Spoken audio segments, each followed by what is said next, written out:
Hey y'all, and welcome to Monter's Market, or hopefully welcome back to Monter's Market. And welcome to the Flippin' Friday, November 2020 challenge hosted by Board or Bananas. If you go to the description, you will find a link to the playlist where several other people will be doing what I'm doing, flipping something old and making it new, and 2 links to this young lady's pages, and she is amazing. She does beautiful work, and you just got to check her out. I also want to thank her for letting me be a part of this challenge. I am very, very new to YouTube, and I just really am honored that I could be a part of this challenge and hopefully get my name out there a little bit. So without further ado, let's get right to it. So this little planter has been on my porch for quite a while, and you'll see in just a second it was old and rusty, and this is what I did with it. Now let me show you how I did it. So here's what it looked like before I got started. Like I said, it was old and rusty, but look how stinking cute this thing is. I love the design. I love the ornamental curvature and all of that good stuff that it has. And it's a pretty decent size. It's not huge, but it's not small. I'm going to show you with this can exactly how big it is. And then I'm going to use it to spray paint it. It's a Satin Almond by Krylon. And it was just sort of a neutral color that I had laying around already. And I figured, why not use that? I was going to do like a white chalk paint, but with all of the rust and everything, even though I sanded it down before I started, I just thought it would be better to spray paint it. So I spray painted it and let it dry. And the thing about spray painting, let's do that again. Spray painting something that is so thin and has like all of these holes. I felt like I wasted a half a can of spray paint out to the yard and on my railing right there. Now, we're about to repaint that railing, and we're going to wait until the 1st of January. So you'll see every color in the rainbow in that daggum thing. But I left this part in there. I almost took it out. Oh, let me show it off first before I go any further. That's what it looked like after I was done, and it is cute. I mean, I loved it. So originally I was going to put this little glass vase in there, and you'll see me kind of fight with trying to get, oh, I'm showing you my foam. You'll see me try to get this reindeer moss in there. Now, I love that reindeer moss. The only thing about the reindeer moss is it has a smell to it that is very earthy. Let's just put it like that. It just stinks, in my opinion. But regardless, I needed something to hide that styrofoam. But I couldn't for the life of me figure out how to get it around the sides. And then it dawned on me, hey, dummy, just take it out and cut it a little bit, and you'll be able to put it down in there. So that's what I did eventually after fighting with it for a few minutes. But then I just ended up changing my mind altogether. But I wanted to leave this part in there so that you could see there's a couple of different things that I could have done with this. Now, my thought process was I wanted something easy to take out and then to be able to just remove that bow after the Christmas season is over and then just use it for something else, like just put something neutral on there so that I can use this piece year-round, because it's definitely a year-round kind of piece. So you see me here just filling it up with this reindeer moss, and it really was cute once I got it all in there. But I have to be honest, I am not a florist, and I am no bow maker. I'm new at making bows, and thank God for you guys out there who do these bow tutorials. What I need to do is take a day or two and just watch me a bunch of bow tutorials and really learn how to make a bow. But now these are the flowers that I'm going to be using, and they all came from the Dollar Tree, and there's only, 1, 2, 3, 4? There's 4 of them that I'm going to be using. No, I'm sorry, there's 3, because I ended up cutting them all to pieces and taking them apart. But once I got it in the vase, it was cute, and I really liked it, and that would have worked, but it was so tall and that's me just showing you that it came from the Dollar Tree. It was so tall, and I couldn't figure out how to hide all of the wire that goes from the bottom of the flowers into that little foam, and it just looked out of place to me. Now, if I would have had more reindeer moss, I could have just ended up filling up the whole vase and hid it, and that would have been great. Like, that would have been perfect. But I didn't. It's late at night, and I wanted to make sure that I got this challenge done in time to be able to post it so that it was ready to go for you guys this morning.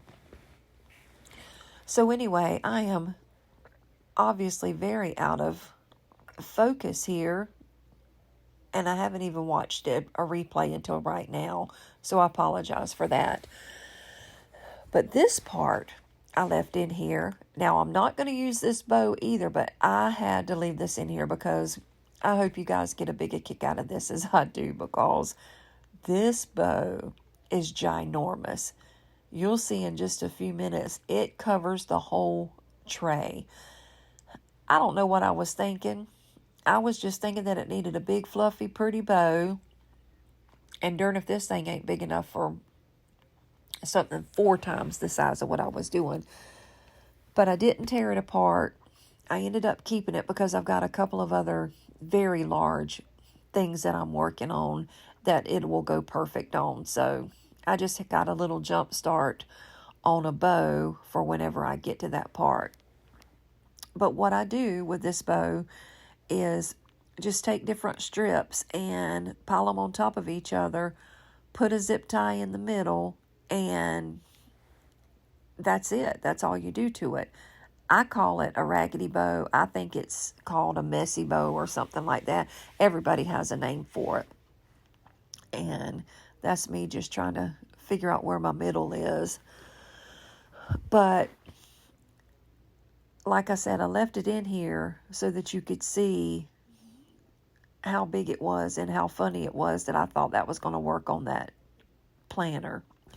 So I just keep playing around until I get it all put together, and then I just stuck it to the side until I get to my other big project.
So this was a big lesson learned for me. The next time I get ready to make a bow, I will think about it a little bit harder and figure out what size I need. I want to show you something. I want you to look at this.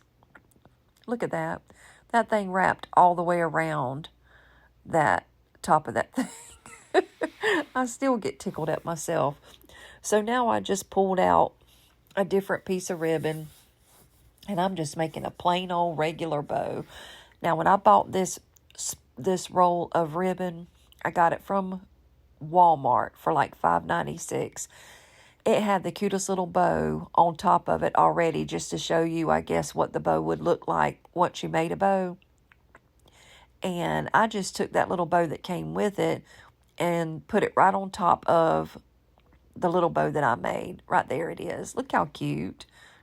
And I ended up hot gluing it because I forgot to put it on there before I zip tied it all the way down. Well, I did get it in the zip tie, but it just, I don't know, it just didn't seem like it was sturdy enough because I put it in sort of to the side.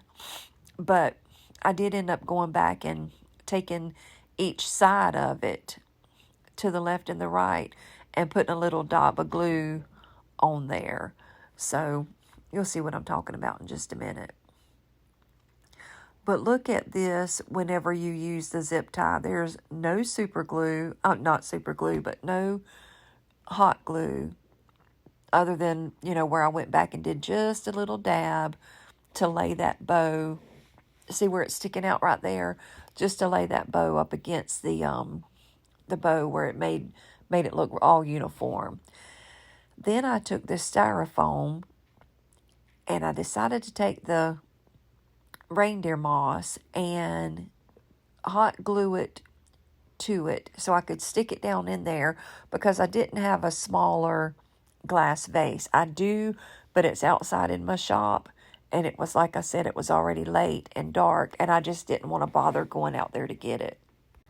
So I just continued to glue this reindeer moss onto the styrofoam, and then I stuck it down in the planter and arranged my flowers in it.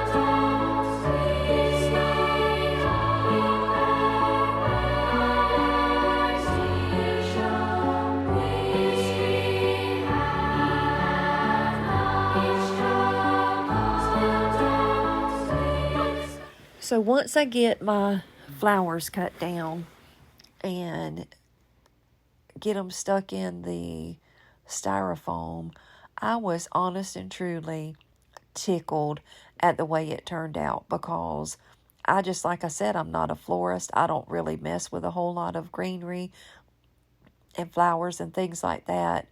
And I surely don't do any kind of centerpiece or whatever you want to call this, where flowers are kind of the focus of the whole piece, but I was pretty proud of it. So do me a favor, leave me a message down in the comments and let me know how you think I did, and I would love it if you're not already a subscriber, if you would subscribe to my channel. If you found me through this playlist and through this challenge, welcome. Thank you for coming, and do consider subscribing. But either way, leave me a big thumbs up. Let me know what you thought, and I hope you enjoyed how it turned out as much as I enjoyed doing it. I really, like I said, was proud of myself and proud of the way it turned out. My name is Brenda. I am the owner of Monner's Market. For those of you who don't know, my grandkids call me Monner, so that's where the name come from. But you can find me here on YouTube, Facebook, and Instagram, all at Monner's Market. Thank you for coming, and happy holidays. Don't forget to check out that playlist and check out Border Bananas pages. This lady is incredibly talented, and you will not be sorry that you checked her out. God bless you all, and happy holidays.